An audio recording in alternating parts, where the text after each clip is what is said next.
Even though we started a lot of guys, like I said, last year, a lot of my starters were freshmen and sophomores. So for them to get that experience in coming in this next year, I think it's going to be really effective for us this upcoming year. So I'm just really excited about this year's coming, just see what we're going to be able to get done. We play Winterboro later on in the year. That's always big for the kids. But to have those type 3 region games back to back with Victory, Raglan, that's a meat grinder for us. They were very well coached and a very good team last year. With Raglan, they have I can't think of the head coach's name, but he was defensive coordinator when Nix was there.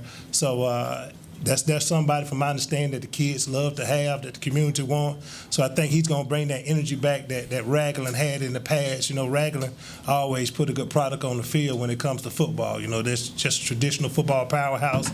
So that's going to be big. Victory shocked a lot of teams last year, including us. I don't think we were prepared like we should have been. That's my fault as the head coach, and we won't make that mistake again this year. Everybody expect us to have a good team, so we're usually going to get everybody's best game they have to give us. So if we're going to expect to have success that we want to have this year, then we want to prepare for that success. I've been real pleased with Kylan this summer. I think he's taken on a role as a leader. I tell the kids all the time, you don't have to be a senior to be a leader on the team, and I think he's taken to that.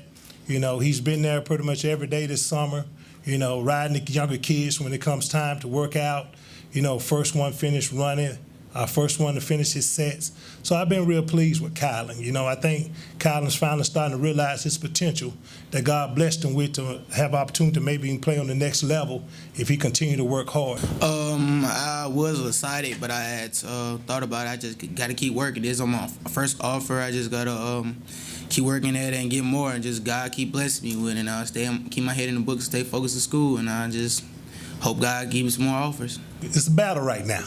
It's a battle right now, and that's always a good thing. I know Bear Bryant said, if you got 2 quarterbacks, you don't have none. But it's good to have a battle right now. It's a competition thing. Usually when you're at a smaller school like TC, some kids might fall into complacency where they think they have a position won. But when you have kids that can battle for a position, then that makes them work harder. So I always like the challenge of kids making each other work hard, and that's what we have going on right now at quarterback. So, it's up in the air right now, but we'll definitely be ready to play week 1. Talk about having some of these guys back. You got some of the guys you sat out last year, but they came back out to play for you this year. Yeah, we had some guys that for transfer purposes and disciplinary actions didn't play last year. Chris is one of the guys that's coming back from us from a transfer position. It's definitely a blessing to have him back. I think if we had him last year, we could have won a couple of those close games that we lost. He's always have been, as a sophomore, from a freshman, he played for me as a sophomore, been an anchor of the defense at middle linebacker, being able to line people up. And, he's a good run stopper in that tackle box, and that's what you need on this level.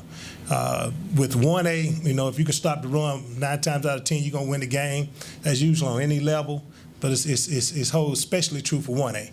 If a team can't run the ball, more than likely you're going to have success in that game to win that game. So, I'm glad to have him back to anchor down that middle for me, and I think he's going to do a wonderful job for me at that middle linebacker spot. I'm glad I came back, I miss TC, when I was the whole time. I wanted to come back, I just feel good because I feel pretty good about this season. And I believe we can go pretty far if we just keep out here in the game and just work hard. Start off for the past 2 seasons, we had a slow start. And we can't afford a slow start this year. When you have pretty much the top teams in the region coming to play for you early, you can't have a slow start.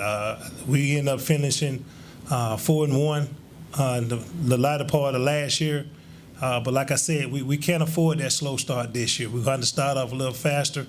I think we did a little scheduling difference rather than open up the game with a regular season game. We playing a fall jamboree.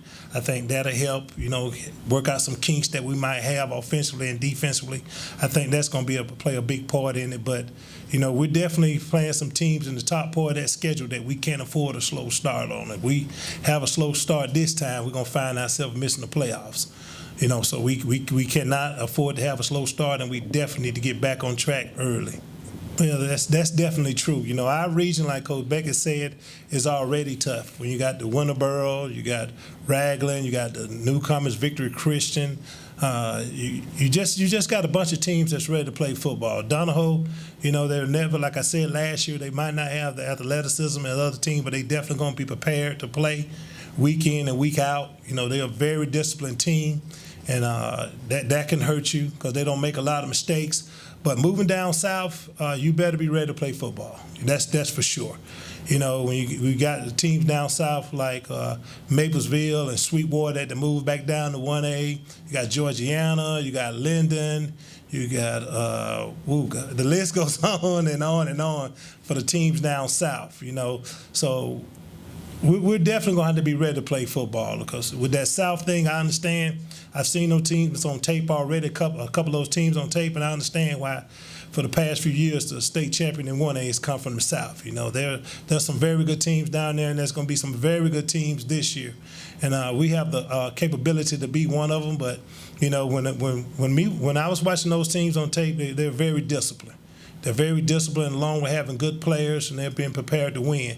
So it's going to have to be a thing that we're all going to have to take part on if we want to have success in the South like we want.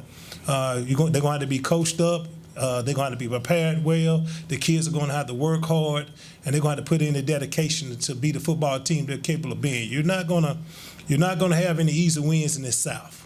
That's for sure. You have some teams in the north, a couple here that you might take a break on a day or two there, but those southern teams, they're coming to play football, and we're gonna have to do the same.